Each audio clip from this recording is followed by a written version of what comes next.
दोस्तों स्वागत है आपका इस वीडियो में। इस वीडियो में मैं आपको बताने वाला हूं कि आपका यदि बैंक ऑफ इंडिया या फिर किसी भी बैंक के अंदर से ₹295 का चार्ज यहां पे काटा जा रहा है, जैसा आप स्क्रीन के ऊपर देख पा रहे हो।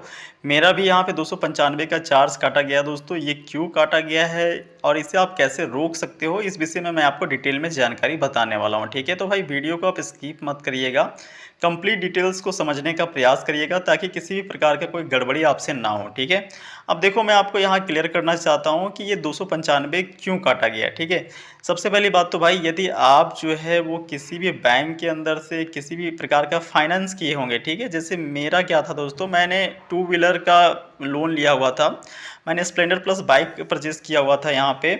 और अब दोस्तों यहाँ पे जो मैंने बाइक खरीदा हुआ था वो आईडीएफसी फर्स्ट बैंक से लोन मैंने लिया हुआ था। और आईडीएफसी फर्स्ट बैंक का जो हमारा जो प्रत्येक महीने का किस्त है, इंस्टॉलमेंट है, वो हमारा बैंक ऑफ इंडिया से कटता था। ठीक है, तो अप्रॉक्स में ये टोटल 24 महीने का इंस्टॉलमेंट था। और यहाँ पे मैंने ऑलरेडी सारे जो इंस्टॉलमेंट थे वो समय पे ही मैंने पूरा किए थे। अप्रॉक्स में मैंने 20 के आसपास इंस्टॉलमेंट सही समय पे ही पूरा किया था। ठीक है, लेकिन एक इंस्टॉलमेंट मैं किसी कारणवश से नहीं पेमेंट कर पाया।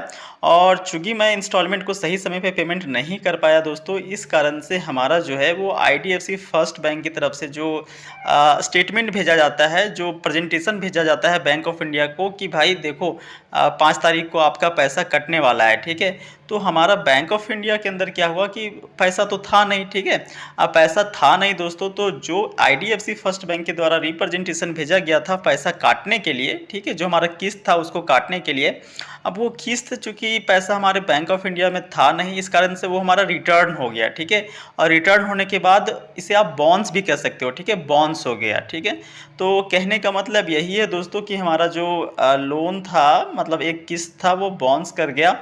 और बाउंस कर जाने के बाद दोस्तों यहाँ पे हमारा बैंक ऑफ इंडिया के द्वारा आरटीएन चार्ज काटा गया। ठीक है, आरटीएन चार्ज का मतलब होता है रिटर्न चार्ज। ठीक है, रिटर्न कहने का मतलब है दोस्तों कि आईडीएफसी फर्स्ट बैंक के द्वारा जो रिप्रेजेंटेशन भेजा गया था किस्त काटने के लिए, वो रिटर्न हो गया, घूम करके वापस आईडीएफसी फर्स्ट बैंक की तरफ जो है वो आ गया। तो चूंकि हमारे खाते में सफिशिएंट बैलेंस नहीं था, पर्याप्त राशि नहीं थी, इस कारण से ये जो है वो रिटर्न हो गया।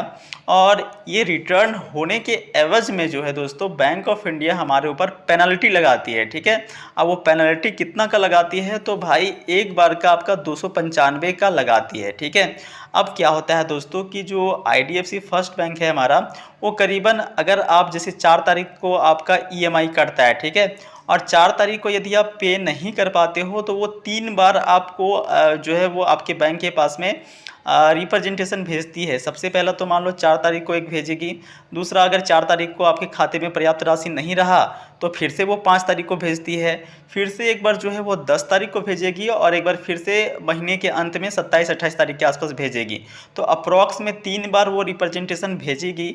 अगर दोस्तों आपके खाते में पर्याप्त राशि आ गया तो उस समय वो काट लेता है, यदि आपके खाते में पर्याप्त राशि नहीं आया तो भाई ऐसी स्थिति में वो बार बार आपका जो इंस्टॉलमेंट है, ईएमआई है, वो रिटर्न कर जाएगा।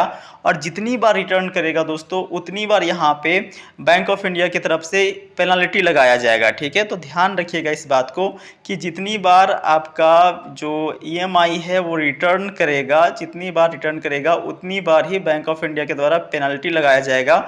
और ये कितना का पेनल्टी होगा दोस्तों, तो 295 का टोटल पेनल्टी होगा। ठीक है, तो इस बात को आपको ध्यान रखना है। तो आशा करता हूँ भाई आपको सब कुछ समझ में आ गया होगा कि कैसे ये क्यों काटा जाता है 295 का चार्ज। ठीक है, यही सेम केस आपके साथ में भी हुआ होगा। हो सकता है कि आप 4 व्हीलर लोन लिए हों या फिर होम लोन लिए हों या फिर किसी भी पर्पज़ से कोई भी लोन लिए हों दोस्तों। जैसे मैंने तो बाइक के लिए लिया हुआ था, आप कोई भी पर्पज़ के लिए लोन लिए हुए हों और भाई आप खाते में सफिशिएंट बैलेंस, पर्याप्त राशि को मेंटेन नहीं करते हो, तो ये रिटर्न चार्ज आपके बैंक की तरफ से भी काटा जाएगा। और बाउंस चार्ज जो है, जिस बैंक से आप लोन लिए हो, जैसे मैं आईडीएफसी फर्स्ट बैंक से लोन लिया था, तो भाई आईडीएफसी फर्स्ट बैंक वाला भी हमसे बाउंस चार्ज काटेगा। ठीक है, और यहाँ पे जो हमारा बैंक ऑफ इंडिया है वो भी हमारा आरटीएन चार्ज काटेगा, रिटर्न चार्ज काटेगा, रिटर्न चार्ज यानी कि पेनल्टी लगाएगा। ठीक है, तो ये आपका चार्ज क्यों काटा गया, ये सब तो आपको समझ में आ गया होगा, ठीक है। अब देखो ये कैसे इसे रोकेंगे, इस विषय में थोड़ा सा आपको डिटेल्स में मैं बता देता हूँ। देखो भाई, आपने लोन लिया है, यदि आपका टेन्योर 24 महीने का है या फिर 36 महीने का है या फिर 48 महीने का है, यानी 4 साल का, भाई आप अपने खाते में जो है ना पर्याप्त राशि को मेंटेन करके रखें।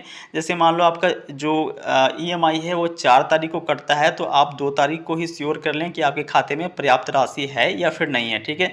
तो जब तक आपका जो ईएमआई है दोस्तों वो कटेगा, तब तक आप श्योर करें कि आपके खाते में जो है वो पर्याप्त राशि रहे, ठीक है। पर्याप्त राशि हमेशा जो है वो आप बना करके रखें, ताकि किसी भी प्रकार का बाउंस चार्ज और साथ में आरटीएन चार्ज, रिटर्न चार्ज, ठीक है, ये दोनों नहीं कटे। तो आई होप मेरे भाई सब कुछ आपको मैंने क्लियर कर दिया है, क्यों कटता है, इसे रोक कैसे सकते हैं। फिर भी किसी भी प्रकार का कोई डाउट रह जाता है या सुझाव तो भाई कमेंट बॉक्स में ज़रूर पूछिएगा, मैं आपके प्रश्नों का जवाब देने का प्रयास करूंगा। बाकी मिलते हैं आप सभी दोस्तों से अगले वीडियो में। वीडियो पूरा देखने के लिए धन्यवाद।